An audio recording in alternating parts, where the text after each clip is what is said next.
So what happens when a divine prophecy, a 9-year-old girl, and a McDonald's ice cream cone all collide? I know, it sounds like the setup to a really weird joke, but it's actually the heart of a story behind this idea called power evangelism. Today, we're going to unpack this incredible account from Frenchie Gamero and figure out what it's all about. I mean, just think about that question for a second. It's kind of jarring, right? We usually picture these big spiritual awakenings happening in, huge churches or packed stadiums. This story, though, it asks us to imagine one kicking off in just about the most ordinary, everyday place you can think of. All right, so let's rewind and go back to the beginning. This whole thing doesn't start with some grand strategic plan. It starts in a small prayer meeting with a message that nobody, and I mean nobody, saw coming. We start in Kona, Hawaii. The speaker, Frenchie, and just a handful of his friends, they're getting together every single week. And they're not just, going through the motions. They are desperately praying for a massive spiritual shift in their city. They're looking for something huge, something historic. And then, seemingly out of nowhere, a 9-year-old girl comes up to him with this message. Just think about how bizarrely specific that is. Not just a revival is coming, but it's going to start in a McDonald's after you buy an ice cream. It's so detailed that it honestly sounds made up. So this puts him at a major crossroads. What do you do with that? Do you just laugh it off as, a kid's imagination? Or do you operate on this belief that when God speaks, it doesn't matter how weird the message sounds, you just have to act on it? Well, he chose to act. That very same night, he and a buddy head to McDonald's. Okay, so now we're inside the McDonald's. This is the moment of truth. This is where that faith hits reality, and this wild prophecy gets put to the ultimate test. So he buys the ice cream just like the prophecy said. He looks around, and his eyes land on this teenage couple. He just feels this overwhelming draw to them. He walks over and says this one simple thing to the girl. "Heavenly Father loves you." And instantly, she just bursts into tears. Her boyfriend then explains the absolutely unthinkable. Her father had just died. And right there, in that moment of raw grief, he's able to share this incredible message of comfort. He connects her immediate, heartbreaking loss to this promise of a spiritual father who will never, ever leave her. Now this moment, this is the power in power evangelism. It's not just about saying the right words. Right there in the middle of a packed McDonald's, the girl has this intense spiritual experience. She falls to her knees and, as the story goes, starts speaking in tongues. You can just imagine the other customers, totally stunned, watching all this unfold. The prophecy was starting to come true. But believe it or not, the story doesn't stop when they walk out the door.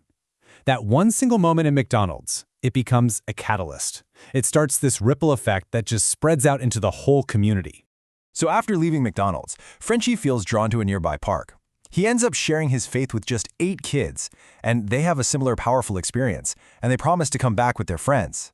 From that point on, the growth is just explosive. What started with 8 kids quickly balloons to over 70 kids gathering in that park every single week.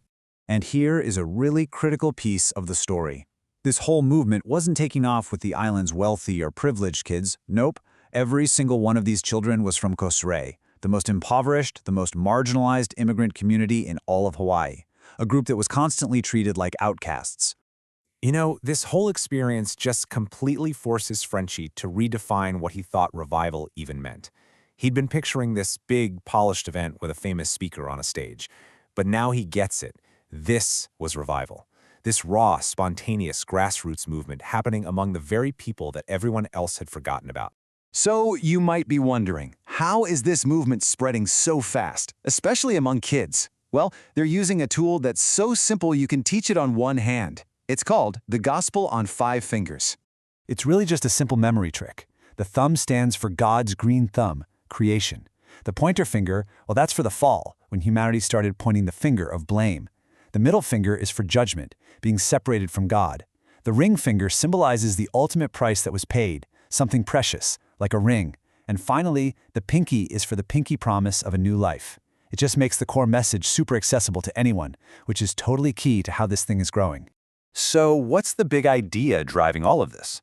Well, it all boils down to one core principle, and it's captured perfectly in this simple metaphor: the difference between fishing and catching. See, on one hand, you've got fishing. That's all our own effort, right? It's waiting around, getting frustrated, working for God, and maybe, if you're lucky, getting a few results. But catching? Man, that's a whole different ballgame. It's a partnership. It's all about listening for a very specific instruction from God and then acting on it. You're working with God, and that leads to these sudden, unbelievable results. And this idea comes straight from that biblical story where the disciples are fishing all night long and catch absolutely nothing. That's pure human effort right there, and it got them nowhere. Then Jesus shows up and gives them one simple, specific command. Throw your net on the other side. They do it, and bam!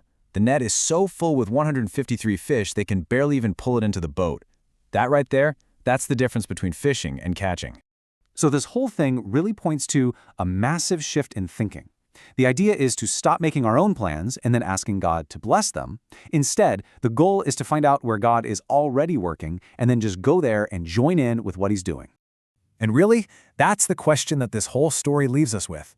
From the McDonald's to that park, it suggests that maybe the most significant, life-altering moments aren't happening on some big grand stage. Maybe they're hidden in plain sight, in the most ordinary places, just waiting for someone to hear a simple, kind of strange instruction and have the faith to actually follow it.